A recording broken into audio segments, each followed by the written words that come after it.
One of the things I've always been really interested in is basically processing sounds through stuff. So it doesn't matter what it is actually. There's a lot of outboard here, and most of this gets used for processing tracks and sounds rather than any kind of tracking or anything like this. I've got some real favourites in processing sounds. I gotta get, this is my little so yes, here we have a Tascam Porter Studio, and the great thing about these, the preamps on it are really shit, which makes things sound really good. So that's one of my favourite bits of kit actually for putting stuff through. I'll put it back down there for now. One of the things I get asked about a lot is 909s and whether I sort of just use a 909 straight out of the box into the desk and stuff like that. And the answer is no, because personally I think a 909 on its own, it doesn't have enough welly. So I thought I'd set up a bit of an example here of what I do a lot of the time with a drum machine like the 909. Here's a kick. This is straight from the is that signal right? So this is straight from the 909 going into the desk with a lot of EQ on it. So that's a raw 909 kick, you know, which, you know, that's cool. That's what it is. But I like to put a lot of bottom on it for a start. But a lot of the tracks, especially the Planetary tracks, are quite overdriven, really, and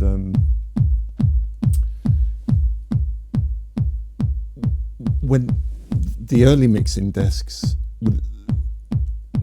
they were kind of a compression saturation channel because everything was overdriven on them, and that kind of glued everything together. But strangely enough, the better equipment gets, the less it's able to do that, because it's not designed really to overload in that way. So I really got into processing, and especially if you the way this is rigged up is basically through a digital patch bay. So I can route this kick through any of these without touching a wire. And the digital patch bay is made by a company called Anatal in Holland. So I can take this kick, and let's say I wanted to put it through this Rooster preamp to try and get some kind of some more weight out of it. I can just go over to the computer here and route it out of the desk into there, and then out of the Rooster straight back in the desk.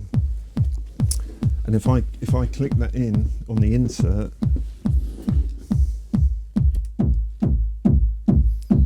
totally changes the whole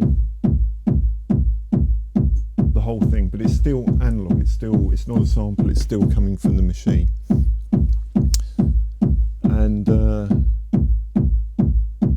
I'll actually sit here a long time messing with this, depending how I want to get it. The Rooster's quite cool actually.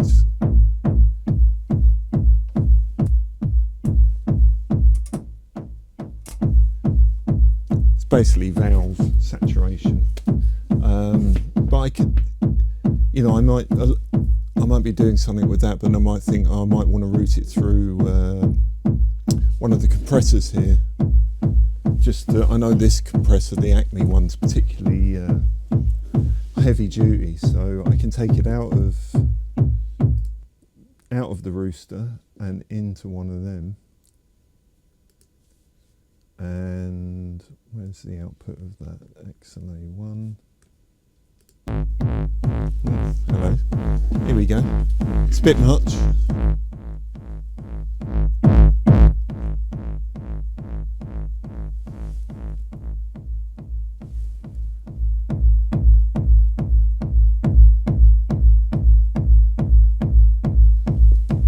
So it's already sounding not like a 909, but I like it.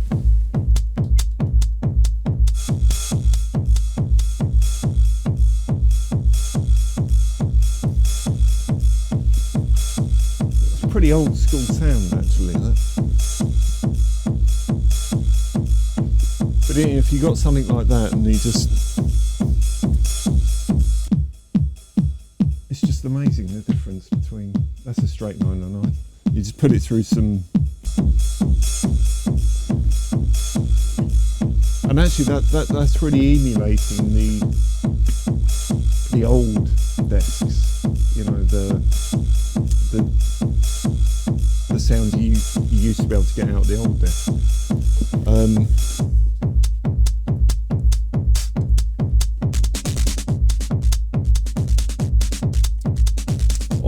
On the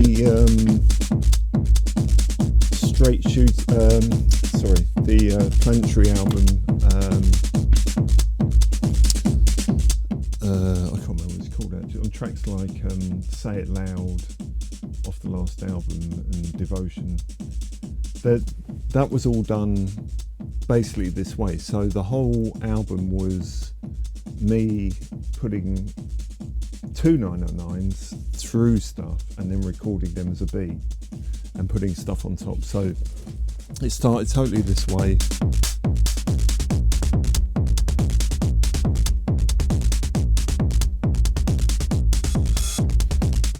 Yeah, so after running it, you got a difference between this is let me get that out. That's a straight 909. No EQ, no treatment at all.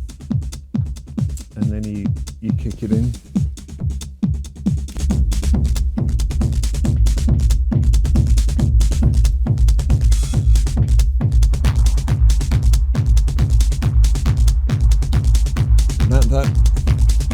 That sets my heart on fire.